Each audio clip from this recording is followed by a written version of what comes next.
एक ऐसा serial killer जो पहले औरतों को नशे का सेवन कराता था, फिर उनके साथ सेक्सुअल रिलेशंस बनाता था, उसके बाद उनका मर्डर कर देता था और उनको प्रिंटेड फूल वाली बिकनी पहनाकर वो डेड बॉडी छोड़ देता था, जिसे बिकनी किलर भी कहा जाता था।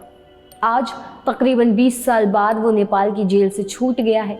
चार्ल्स शोभराज, जिसका इंतज़ार 9 मुल्कों की पुलिस को था, उसकी कहानी आज हम आपको बताएंगे।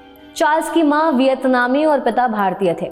उनकी माँ अलग होकर रहने लगी थी क्योंकि दरअसल चार्ल्स के जो पापा थे और मम्मी थी, दोनों की कभी शादी नहीं हुई थी। वो लिव इन पार्टनर्स थे, जिसकी वजह से चार्ल्स के इंडियन फादर ने उन्हें कभी अपनाया नहीं। ऐसे में उसके सामने एक वक्त ये भी था कि वो किसी देश का नागरिक नहीं था, उसके पास किसी देश की नागरिकता नहीं थी। चार्ल्स 1944 में वियतनाम के साइगोन में पैदा हुआ था। उस वक्त इस शहर पर जापानीज़ का कब्जा था।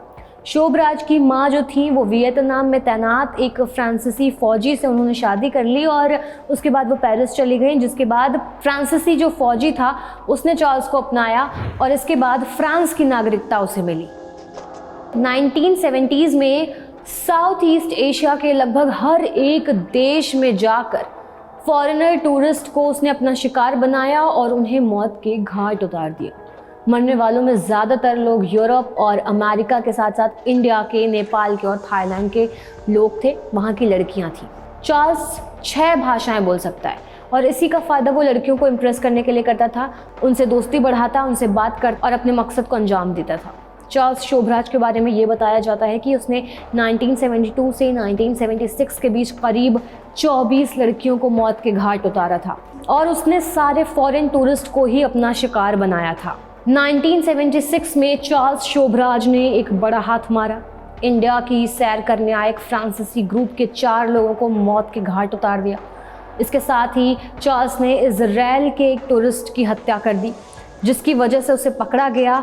पहले 7 साल और फिर 5 साल की सज़ा देकर तिहाड़ जेल भेजा गया। 10 साल तिहाड़ में बिताने के बाद चार्ल्स शोभराज ने 16 मार्च 1986 को षड्यंत्र रचा। जेल में जो अधिकारी थे उनको रिक्वेस्ट की कि वो अपने बर्थडे पर जेल में सभी कैदियों को, सिपाहियों को मिठाइयाँ खिलाना चाहता है और जेल के अधिकारी से उसने परमिशन ली कि वो मिठाई बांट सके। उसने बाज़ार से मिठाई मंगवाई, उसमें नशा मिला दिया। कहानी फिल्मी लग रही होगी मगर ये हकीकत है। इसके बाद मिठाई जो थी वो जेल के अंदर मौजूद सभी लोगों के बीच बंटवा दी उसने, जिसमें कैदी से लेकर जेल के पहरेदार तक सब शामिल थे। जैसे ही मिठाई सबने खाई, मिठाई ने अपना असर दिखाया, लोग बेहोश हुए। शोभराज ने आराम से जेल की चाबी ली, जेल का दरवाज़ा खोला, वहाँ से फ़रार हो गया।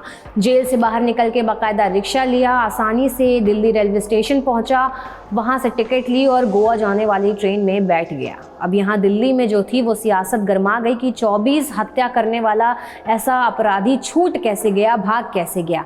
पुलिस दौड़ा दी गई। इसके बाद 3 हफ्ते की भागदौड़ के बाद आखिरकार पुलिस को कामयाबी मिली। चार्ल्स शोभराज गोवा में पकड़ा गया। उस वक्त तो उसका भेष उसने बदला हुआ था और अपने शिकार की तलाश में वो घूम रहा था। चार्ल्स को जब वापस तिहाड़ लाया गया तो उसे सख्त पहरे के बीच काल कोठरी में बंद कर दिया गया, जहां उसके पास रोशनी तक नहीं पहुंच पाती थी। चार्ल्स को तिहाड़ में रहते हुए 10 साल हो चुके थे और इस दौरान उसने ऐसा कोई काम नहीं किया जिससे उसको लेकर जेल अधिकारी कोई राय बना पाते।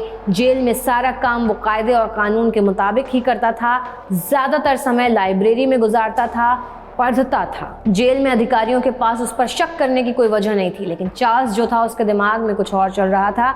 चार्ल्स ये सब एक प्लानिंग के तहत कर रहा था। 1977 में थाईलैंड की तरफ से दरअसल चार्ल्स शोभराज की गिरफ्तारी के लिए वारंट जारी किया गया था, जिसकी 20 साल तक की डेडलाइन थी और थाईलैंड में उसके खिलाफ कत्ल के ही मामले जो थे वो दर्ज थे। अब इन इल्ज़ामों पर उसे सिर्फ और सिर्फ सज़ाए मौत मिल सकती थी, इसलिए उसने दिमाग चलाया, गेम खेला, तिहाड़ जेल से भागकर अपने लिए फुल प्रूफ प्लान बनाया, जिससे इंडियन कानून के मुताबिक वो पकड़े जाने पर आसानी से कुछ और साल तिहाड़ में ही काट सके। ऐसा ही हुआ। 1986 में जेल से फरार होने के बाद दोबारा पकड़े जाने पर चार्ल्स शोभराज अगले 11 साल तक फिर तिहाड़ जेल में रहा और 1997 में वो अपनी सज़ा पूरी करने के बाद बाहर निकला। तिहाड़ से भागना और खुद को पकड़वाना ये सब उसके प्लान में शामिल था।